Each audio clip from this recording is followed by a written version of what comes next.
Hello, everybody. Welcome back to the L1 show, Links with Friends. We hope you're sharing it with your friends. Today, we're doing government and social stories for the start of your week. It's October 21st, by the way. Spooky season. And spookily, I didn't sort the stories today at all. Today's been a chaotic day. It's really is spooky season here at this office. We're just going to do chat, and it's just going to be filler, and it's just going to be It's going to be a little weird. Thank you again to all of our subscribers on Patreon and Floatplane and the people that give us money directly on YouTube. This is the equivalent of a dream episode if you were watching a 2000 era TV show. Except we don't have the budget to do the flashbacks. Okay, we do have the budget to do the flashbacks, but we're not going to do that because that's silly. But we do have an amazing story of a flashback to, I don't know, maybe the year 1984.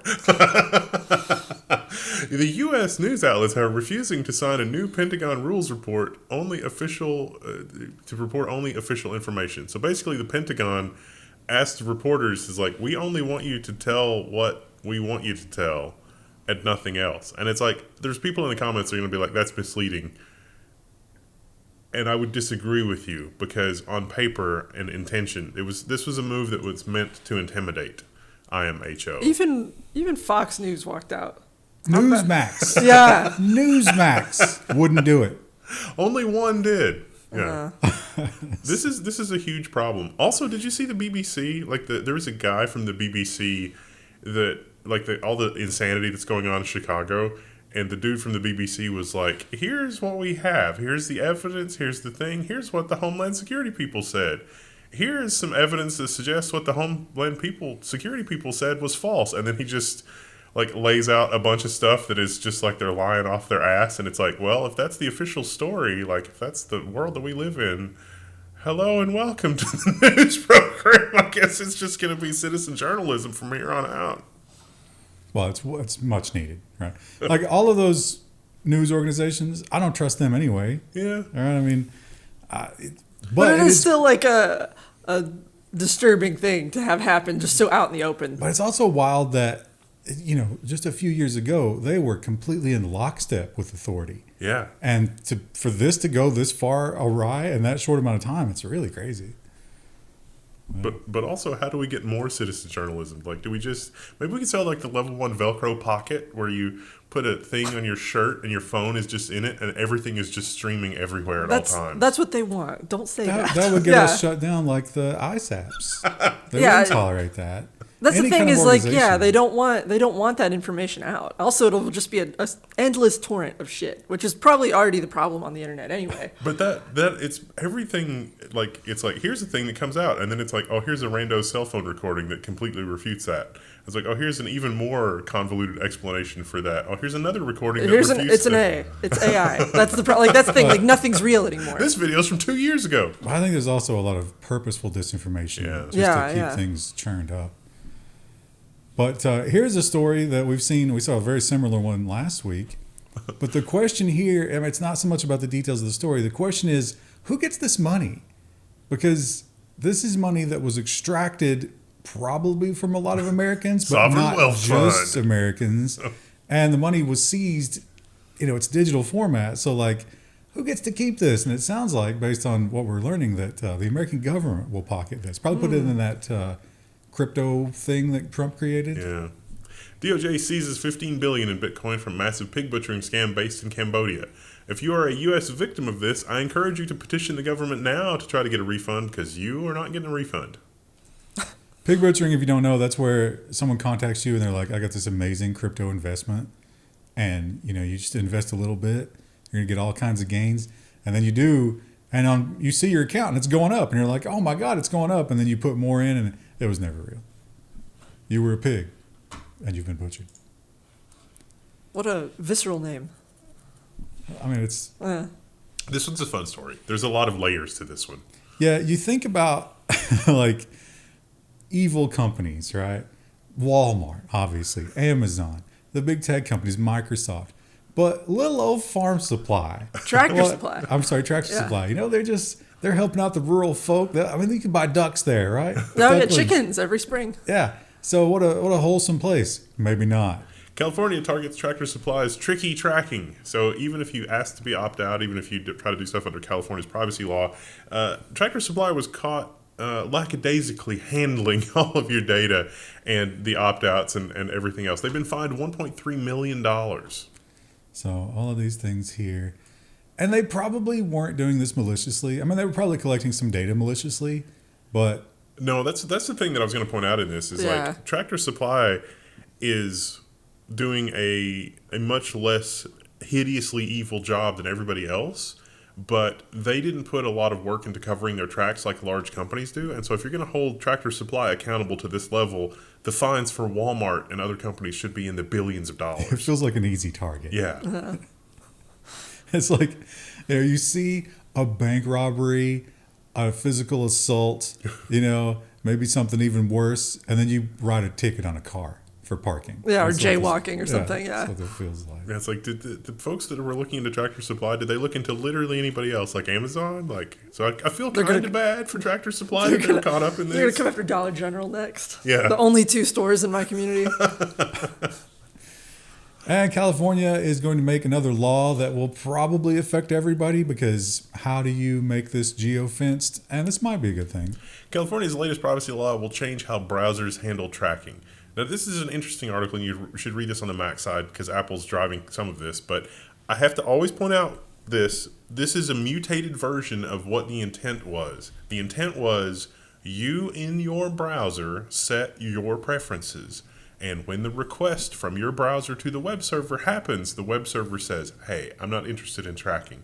And then you don't have the cookie pop-ups and you don't have anything. That doesn't seem like an unreasonable solution, and browser makers are on board with passing that along. If you don't get that, then it falls back to the old behavior. That's fine.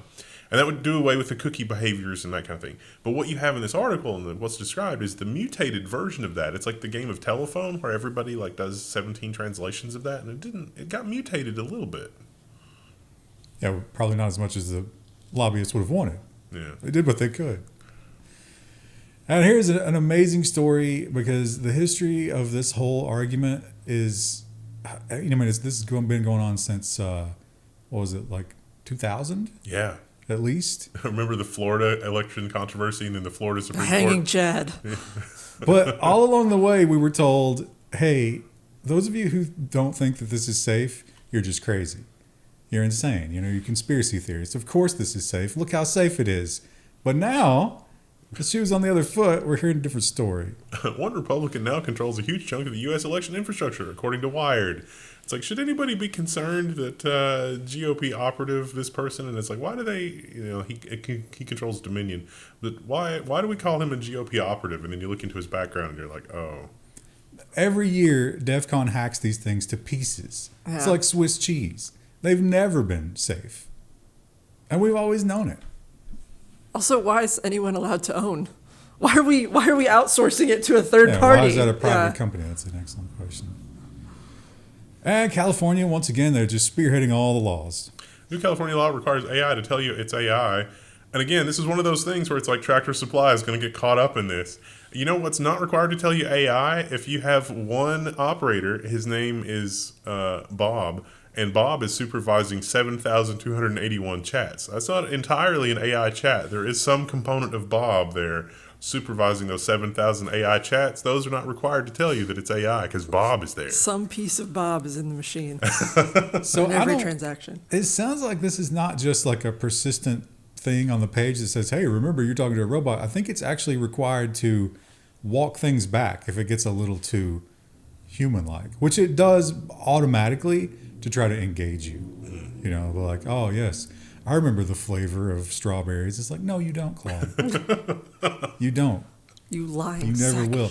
They also have to have some sort of provision in here where people, if they start talking about violence or unaliving themselves, that has to be reported to somebody. And here's another thing where it's like, I'm not sure the government needs to be involved here. I realize that maybe it shapes the youth in some degree, but really, do we need to control this? Senators raised national security and foreign influence concerns over Saudi-led EA takeover. It's like influence concerns. It's a little late to be worried about influence concerns in any context there, senators. I mean, it's not a bad thing for them to be concerned about this, but I'm also like, I feel like we have other problems right now. There are other foreign companies who make video games that are very popular. You're looking at a very particular like branch being broken on a tree and the entire forest is on fire. Like, why are we focusing on this right now? Because it's the Middle East boogeyman, right? You want to maintain that scare tactic. And this fella, he was quite an archivist, and he's been collecting for a long time, and he saw an opportunity with AI, but I guess he needed more horsepower than his home computer had. Employee uploads 187,000 explicit images to the U.S. Department of Energy network, intending to create quote-unquote robot porn, and gets caught, loses his security clearance, complains he's facing the Spanish Inquisition. It's like, was that wrong? These are just robots. What? I don't understand. Yeah, okay. So he'd been curating this collection for like 20 years. So some of those images are going to have low fidelity. I don't know if you want to put those in the training data. How's that going to affect it? He's been locked out of his role, but he's not been fired yet.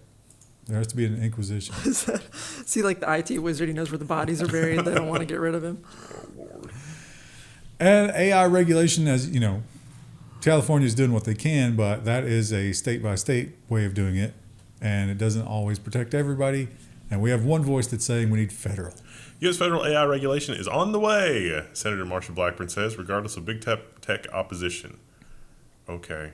Reading her comments, it feels like this is just age verification. Yeah. That's really what's going on here, unfortunately. There's a lot of that. It's weird how everything is pushing for identity verification for literally everybody. Well, this man is not facing identity verification. He's talking to his chat robot, and it doesn't care who he is. He's probably told it over and over. He's probably really proud of it.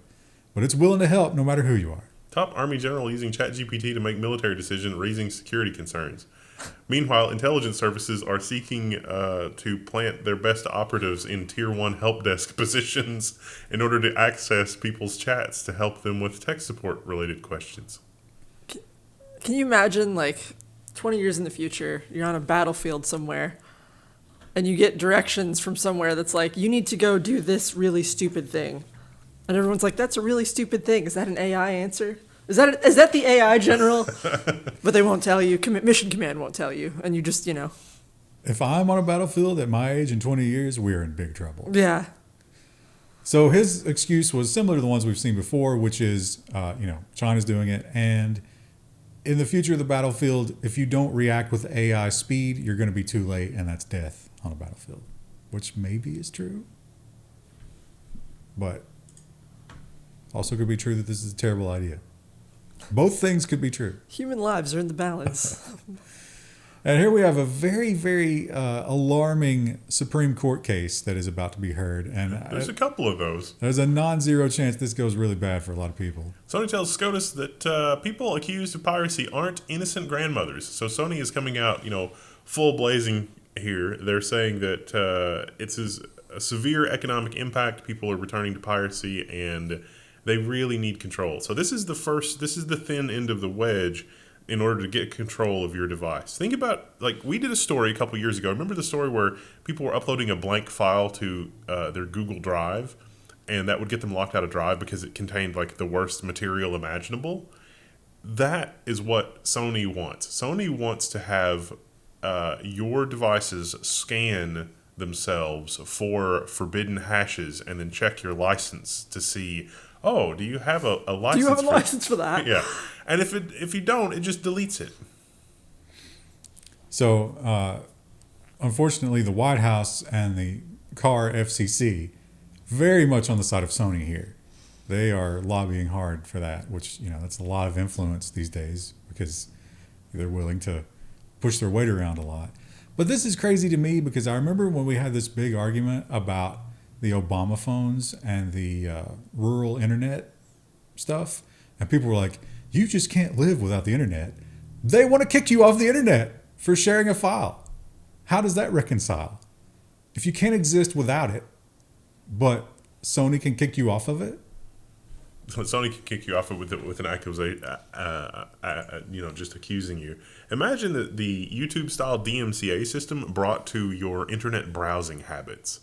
It's like, oh, I seem to have gotten a Sony strike for a website that I visited and it didn't do anything. And it's like, oh, my internet connection has stopped working.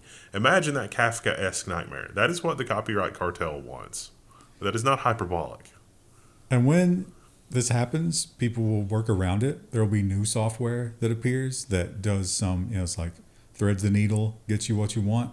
And they will just continue banning all the way down because that's the only way you can do it with this kind of stupidity. Wisconsin wants to force all adult sites to block VPNs with a new age verification bill. Here's everything that we know.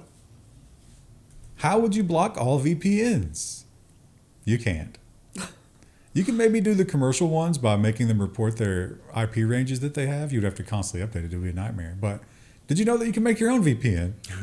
Eventually, it's like, oh, I have got the state-sponsored malware on my machine to monitor everything that I do. Didn't we like go crazy complaining that that's basically what China does with the Great Firewall of China to control everybody's internet access?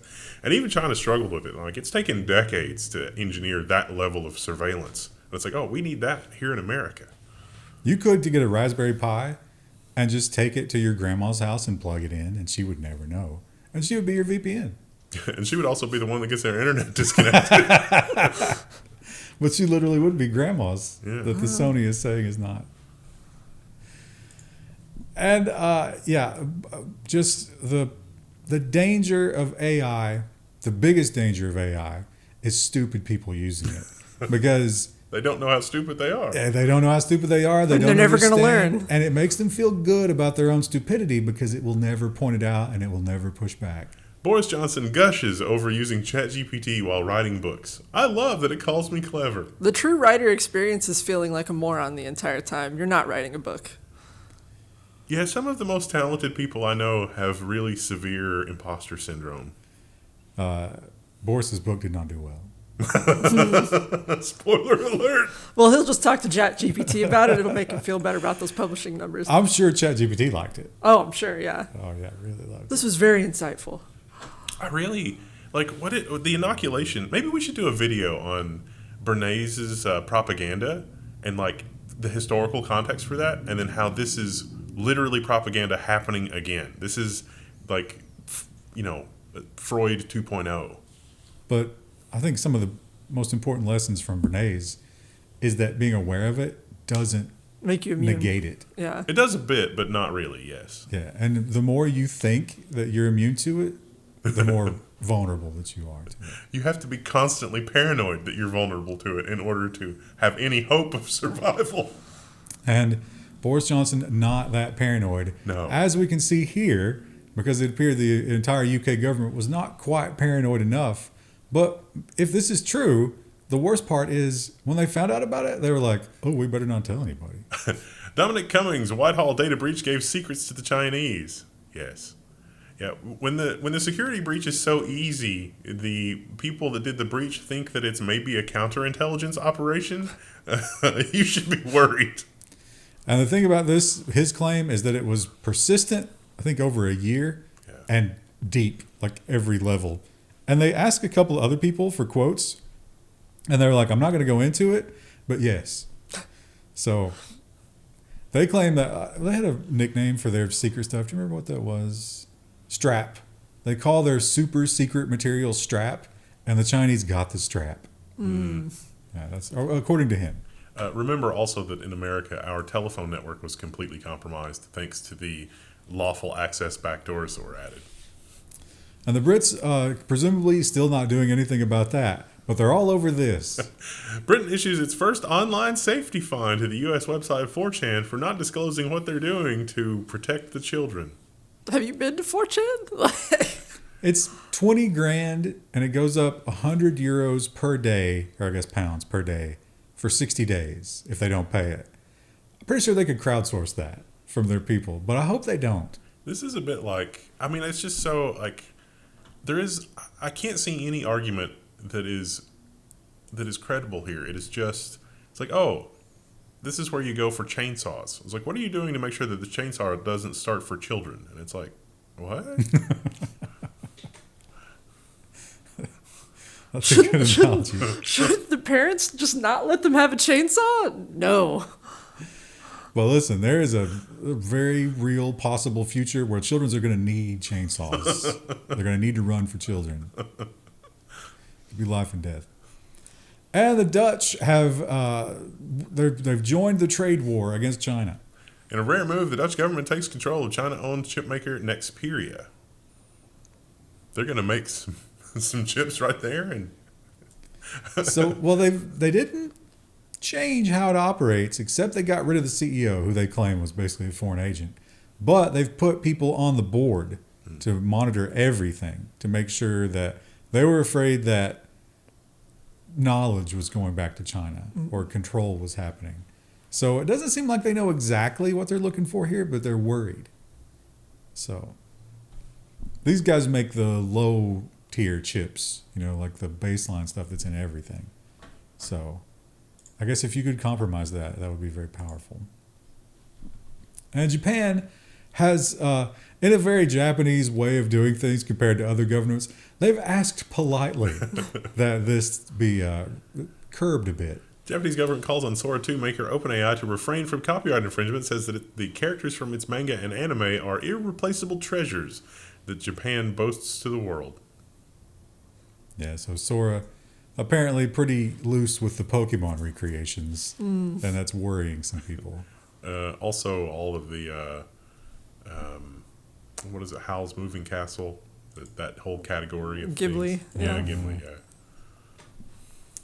Oh, yeah, that was the big breakthrough in one of the early image models. It's like you could turn you into that. And the trade war, like when you're in a trade war, it's not a hot war, so you got to find different ways to attack. And this one was subtle, but it is kind of hilarious because if you were to complain about this, then it's, the Spider-Man has to point back at Microsoft too, right? Why not just have an open format? Sending a message, Beijing issues documents without Word format amid U.S. tensions. It's like, oh, we're not using Microsoft Office anymore. Take that. And the Word format is Lovecraftian horror by design. So, it needs to die a long time ago. But the whole idea is that you're issuing not just laws for your country. This is like international stuff. And you're not using an open format. Any country that does that should be ridiculed. An open format with version and change tracking. So you can be like, okay, this is the version of the bill that I looked at last. What changed? It's like, oh, they're trying to sneak some bad stuff in here. That would assume that, the person who's reading it is actually reading it and not just saying, yeah, whatever. Yeah. Well, there's lobbyists reading it. There's lots of lobbyists reading it. Although we might see their changes, though, if they did it that way. One of them would forget. It's like, oh, I'm not supposed to edit the live copy. Yeah, there have been times where things like that have leaked out of Washington, and the comments from the margins of the lobbyists are the most Orwellian. It was like, oh, we can't let the plebs do this. And it's just like, what? It would really cut into our profits if we started having to deal with the wastewater that we dump into the river. Yeah. Please remove that. Well, how much of the wastewater that we're dumping is into the children's minds? Because they've been doing some studies. It's not looking good. Kids who use social media score lower on reading and memory tests, the study shows. I've got a great idea that's going to solve the children on the internet age verification problem. Don't let anybody under 18 on the internet. Yeah, but then how do you confirm it? You just make it the responsibility of the parents. We've already got that. It's not working. It's working fine if you just introduce criminal penalties, but then you just create orphans. Yeah. That's not good. It's not good for the world. So they did this by having the kids report like how much screen time they had, plus their age and stuff like that, and it got way worse. The younger you started, and the more screen time, like 13% were 4 hours a day. They did the worst in reading and math by a long shot.